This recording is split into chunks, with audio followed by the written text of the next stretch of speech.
The first news Aphrodite Khan heard after her release was that Mahmud Khan had taken his own life after his very public exposure.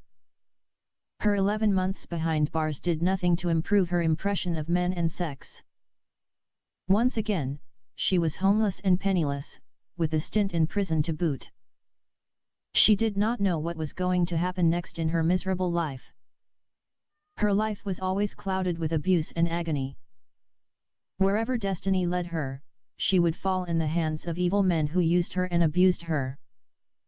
For 10 years, her Saudi husband tortured and abused her.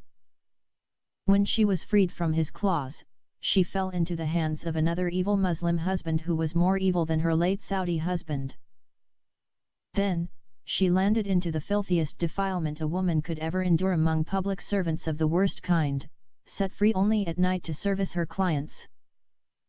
She thought that jail would be her last stop in life. However, being sexually abused by her jailers was for her a lesser evil than what she had already endured for 11 years under the hands of her previous captors and abusers.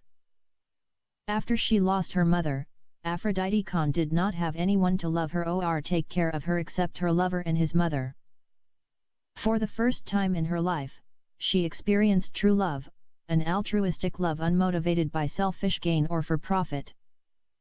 It was an entirely new concept to her.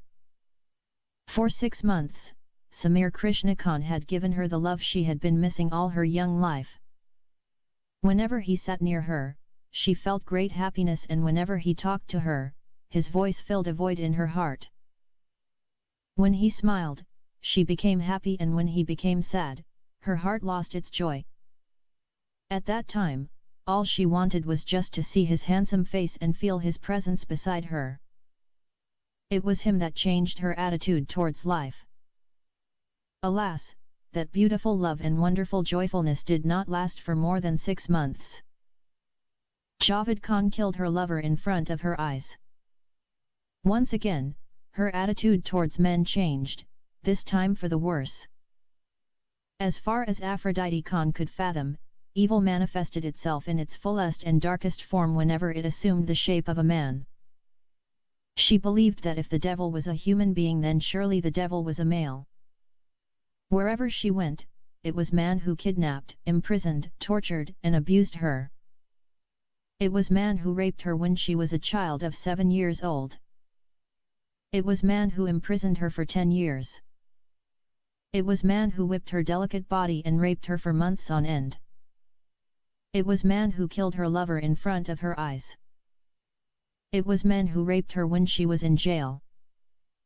Aphrodite expected that sooner or later another man or men would come into her life and resume an abusive role.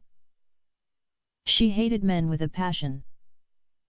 Her good Samaritan, Rani Krishna, tried to comfort her and assure her that not every man was evil, but Aphrodite was not convinced. Despite what the rest of the world thought of her, Rani invited Aphrodite to stay in her house as long as she wanted. She promised to treat her as her own daughter. Moreover, she wanted to reintroduce her to Bollywood and give her a role in her movie.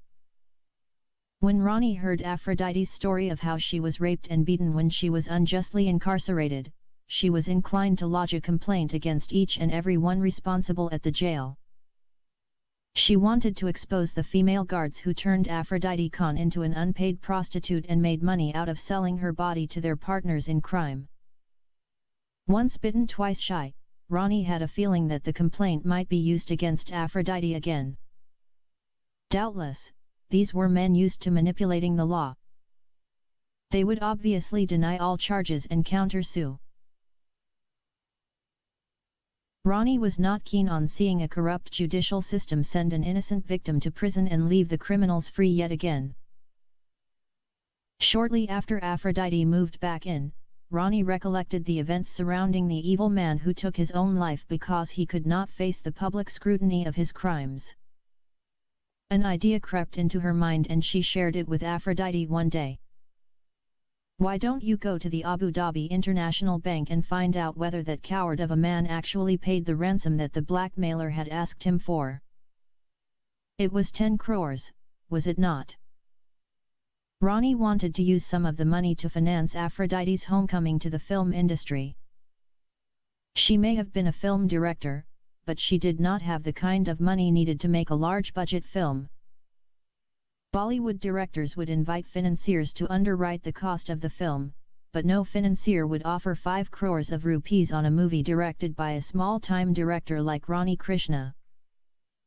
Explaining the situation she was in, Ronnie told Aphrodite that if Mahmud Khan had truly deposited the 10 crores of rupees in her account, then she would retell its life story and let her play herself in her own movie. At first, Aphrodite was hesitant to go to the bank. The name of the Abu Dhabi International Bank brought back stark reminders of her Saudi husband. She thought that the bank might accuse her of arranging the murder of her Saudi husband in jail and her own kidnapping to come back later and steal all his money. Also making her hesitate was the cruel murder of her lover in front of her eyes while they were acting the last scene in the movie. It made her hate Bollywood and everything to do with it.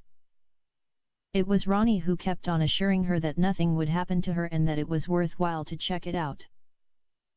She said to her, the bank manager would say to her either her account was closed by her Saudi husband before his murder or Mahmud Khan had deposited nothing in her account. In either case, she had nothing to lose and nothing to be afraid of. Aphrodite was reluctant but gave in to Ronnie's suggestion and off they went. Aphrodite was too afraid to venture out alone, hence, she asked Ronnie to accompany her. She did not tell Ronnie about the second separate account that her Saudi husband created for her when he wanted her to travel to Switzerland with his first lawyer, Sheikh Barkatullah. The account number that Aphrodite gave to her Hindi and English teacher was the joint account. She could not remember the number of her own separate account because it contained many complicated numbers, letters, and signs. In contrast, she remembered the joint account number for it was simple and contained only numbers. Ronnie Krishna used her own car to travel with Aphrodite Khan from her residence in Bandra to Church Gate. She had a male chauffeur. Therefore, she sat in the back seat with Aphrodite and began to chat with her while the car ate up the distance to the bank. The journey was expected to take about an hour and 40 minutes, but Mumbai traffic is unpredictable, sometimes stretching an hour's drive into 2 hours. Everything depended on the traffic conditions and the time of day. As the car droned on, Aphrodite dozed off in the first half hour, after a futile fight to stay awake. When in jail, a peaceful night's sleep was out of the question. Every night, she was used for someone's entertainment and sexual pleasure. She would be brought back in the early morning and only allowed to sleep for a couple of hours before wake-up call. Once roll call was taken, the opportunities for rest were few and far in between. For Aphrodite, her days in a rotten Indian jail was added to the torture she had come to know all her life. Besides starving, she was bullied by the jailers and inmates, probably out of envy or jealousy. Each inmate is entitled to a single meal a day. She could expect to be given a plate of lentils and rice, with an egg for protein. That was it.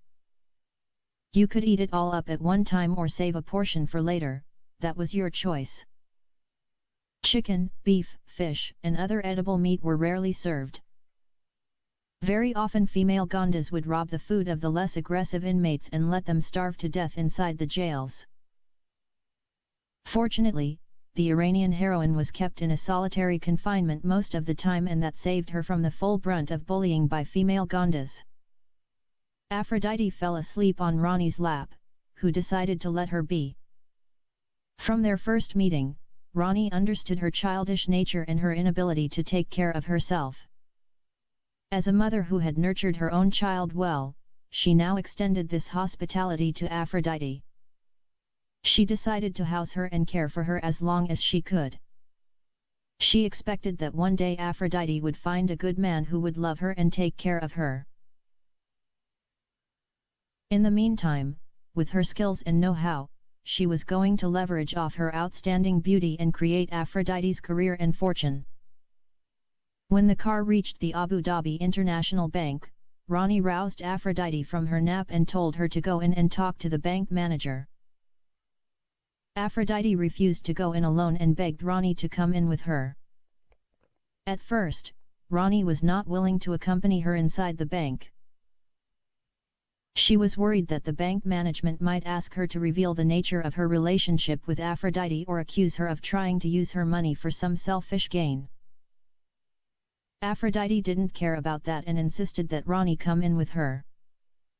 She told her that she needed her to help her in case the bank manager might call the police and ask them to arrest her for murdering her Saudi husband inside the jail. Therefore, reluctantly, for better or worse, Ronnie assumed the role of guardian and agreed to go in with her terrified charge. It was Ronnie who talked to one employee inside the bank in Hindi and told her the purpose of their visit. When the employee demanded to know the relationship between the two women, Ronnie said to her, Aphrodite was staying with her in her house and she was like her daughter. Ronnie Krishna knew that saying Aphrodite was her relative would be shooting herself in the foot. No one was going to believe that a Krishna could be related to a Khan.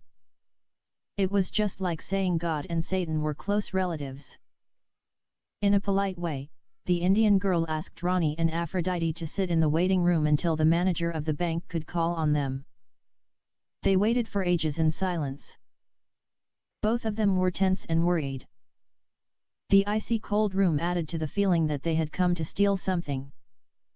Ronnie was more worried and scared than Aphrodite because she knew that the money they came to inquire about was in fact deposited by blackmail. The money, if it was there, had been extracted from someone through blackmail and that was against the law no matter what the motive was behind it.